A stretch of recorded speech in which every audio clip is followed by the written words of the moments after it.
زمان الشخص اللي كان بيجيله برص كانوا بيطلعوه بره المدينه خالص، ويكون منبوذ ومنعزل عن الناس كلها، ومحدش يقرب له ومحدش يكلمه ومحدش يلمسه.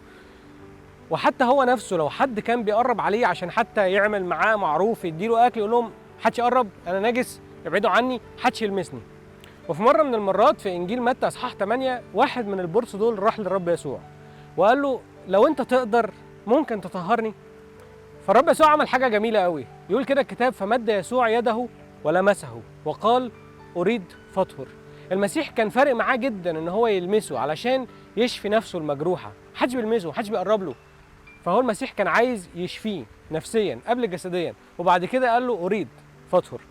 وانا عايز اقول لك ان مفيش غير واحد بس اللي يقدر يطهرك من خطيتك، من نجاستك، من شرك، من كل شيء وحش انت بتعمله، هو المسيح. هو اللي يقدر يقول لك اريد فاطهر.